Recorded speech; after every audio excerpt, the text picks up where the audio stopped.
Écoute, les ancêtres nous disent que tu as beaucoup de problèmes, d'énormes problèmes. Sauf que tu as le soutien d'un de tes ancêtres, un proche à toi. Ton grand-père ou arrière-grand-père. C'est une maison masculine, l'ancêtre vient du côté paternel. C'est peut-être le grand-père dont je porte le nom. Peut-être. Je suis obligé de traverser cette épreuve. Le 30 avril 2008, le réalisateur guinéen Cheikh Fanta Madi Camara présente son film « Il va pleuvoir sur Conakry » au public français, marquant ainsi le début des œuvres d'une nouvelle génération de cinéastes africains, celle qu'on appellera la jeune création africaine.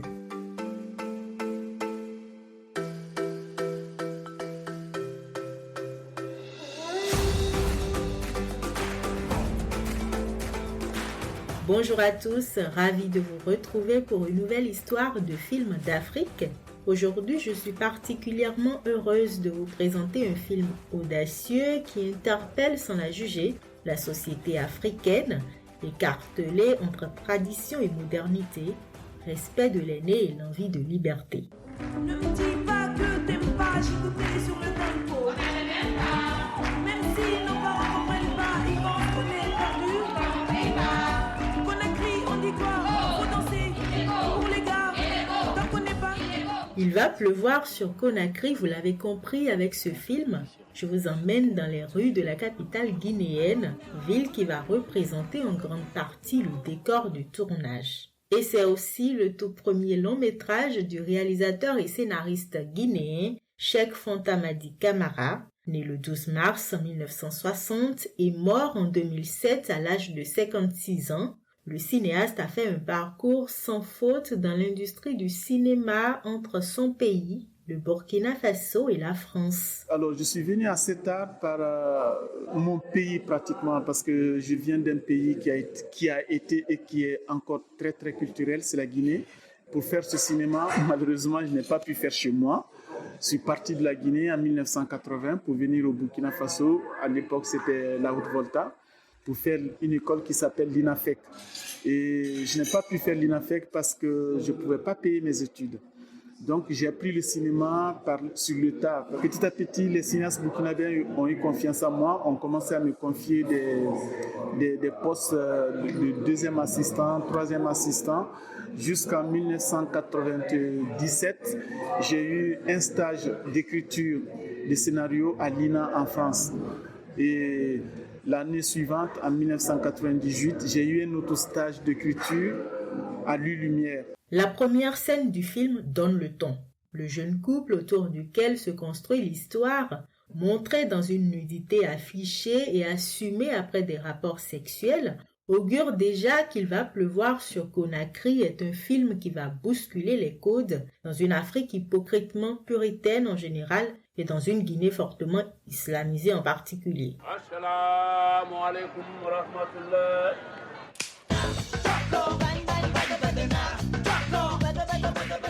D'un côté, la jeunesse africaine moderne, libérée, et de l'autre, l'ancienne génération profondément ancrée dans les traditions religieuses et culturelles. Au milieu, un jeune couple tiraillé dans ce conflit et des gouvernants qui usent de subterfuges pour maintenir la population sous contrôle dans le cadre des prochaines élections. Une vieille dépêche, ouais. Mais qui annonce la pluie juste le jour où le ministre a demandé la prière nationale. Bibi, tu n'as quand même pas cru à un miracle. Vous étiez au courant? Évidemment. Et vous vous êtes prêté à cette manipulation? Vous qui parlez de vérité, d'honnêteté? Bibi, je suis content de la façon dont tu réagis. C'est la preuve que tu as une haute idée de notre métier. C'est bien.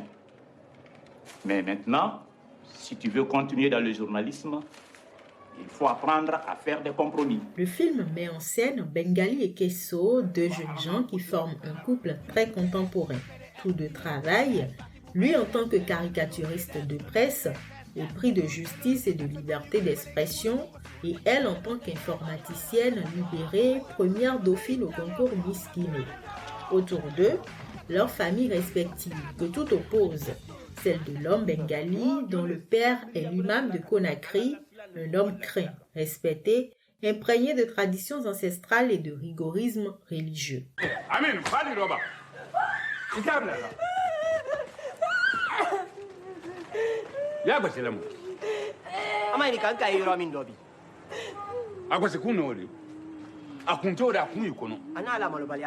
Quant à la famille de Kesso, elle est un cliché de modernité, plus ouverte, progressiste, avec un père directeur d'un journal et une mère femme d'affaires accomplie. Bonjour papa.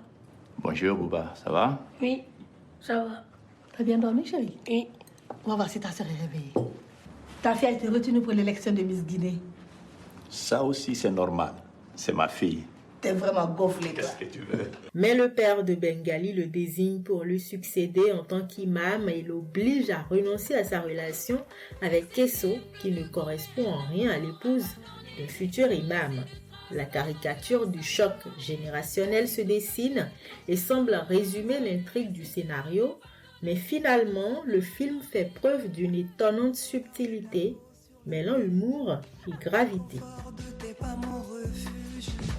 Ton regard où je me sentais reine, aujourd'hui différemment me juge. Ces mots doux laissés sur la table, l'impression de toucher. La subtilité, c'est aussi la façon dont le réalisateur révèle les manigances du pouvoir politique dans le but de gagner les prochaines élections. En fait, le titre du film, Il va pleuvoir sur Conakry, vient de là. La capitale guinéenne vit en effet une sécheresse depuis plusieurs semaines et attend impatiemment la pluie. Grâce au bulletin météo, le gouvernement apprend la date de la prochaine pluie. En complicité avec les dignitaires religieux, ils vont élaborer un stratagème destiné à accentuer l'influence des religieux sur la population afin de s'en servir pour remporter les scrutins prochains. Le poteau rose va être découvert par Bengali qui le révélera dans le journal dans lequel il travaille et démarre encore un nouveau conflit.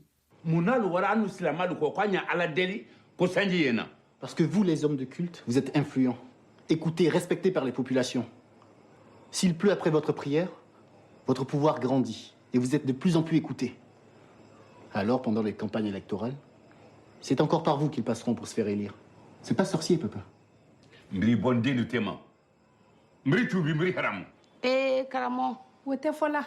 La force de ce long métrage d'1h53 réside surtout dans la façon dont les relations entre les générations sont mises en scène. Cela va des conflits filmés de manière frontale, mais aussi et surtout de l'évolution de la position de chaque protagoniste qui permettra aux personnages principaux de vivre la vie moderne dont ils rêvent.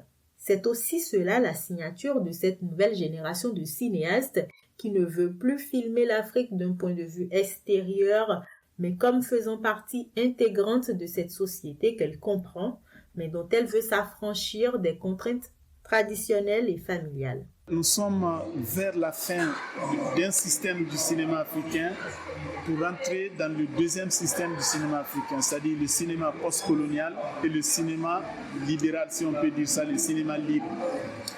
Le cinéma postcolonial veut dire quoi?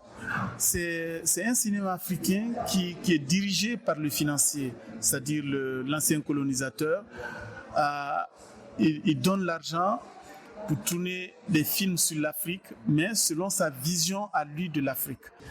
Et là, la nouvelle génération a envie de faire une petite révolution en montrant l'Afrique comme elle sent, elle la vit. Tourné en français et en mandingue, langue des peuples malinqués de Guinée, le tournage a duré 6 semaines et a réuni des professionnels venus du Sénégal, du Burkina Faso, de la Guinée et de la France. Le premier rôle, celui de Bengali, est tenu par l'Ivoirien Alex Ogou, aujourd'hui célèbre auteur et réalisateur de la série Invisible, première création originale Canal+ International. Film populaire, efficace, sérieux et divertissant, Il va pleuvoir sur Conakry aborde des thématiques lourdes, la polygamie, l'intolérance religieuse, la modernité, la corruption et l'amour, qui sont des sujets toujours aussi actuels sur le continent. Est-ce que tu m'aimes vraiment? Et je suis prêt à sacrifier ma vie pour ta mission. Moi aussi, je t'aime beaucoup, papa. Je suis ton pur sang, Je te ressemble à tel point que je suis prêt à donner ma vie pour la cause de mon enfant qui va naître. Que tu le veuilles ou non. À travers sa mise en scène, le réalisateur n'impose pas son point de vue sur les problèmes de cette société. Cependant, il invite le spectateur à s'interroger sur ces phénomènes socio-culturels tout au long du film. Peut-on renier son père, aussi vicieux et mesquin soit-il, pour accéder à une vie de liberté? L'occidentalisation de l'Afrique est-elle réellement une opportunité pour la jeunesse africaine? Que doit-on faire des traditions sociales et ancestrales qui nous font parfois autant de mal, mais qui font aussi partie intégrante de notre identité culturelle? Autant de questionnements essentiels qu'on se pose encore aujourd'hui.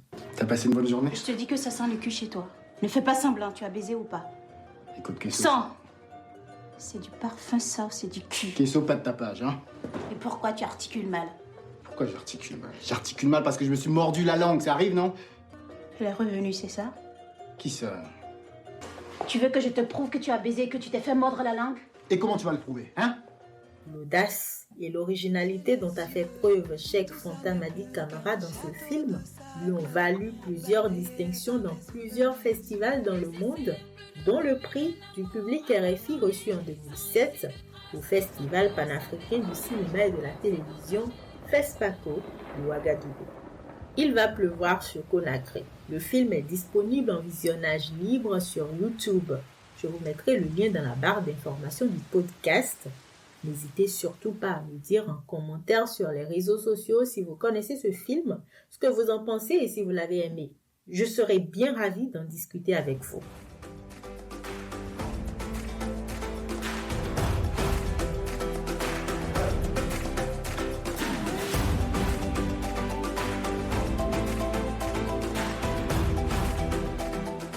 Voilà, c'est la fin de cet épisode de Cinéma Raconté. Merci de l'avoir suivi. N'oubliez pas de le partager et de vous abonner, quelle que soit la plateforme sur laquelle vous nous écoutez. Bon week-end et à la semaine prochaine.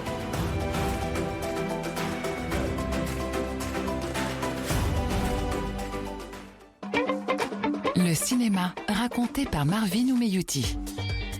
Chaque semaine, voyagez dans l'univers des films cultes, des trésors presque oubliés dans l'histoire des cinémas africains.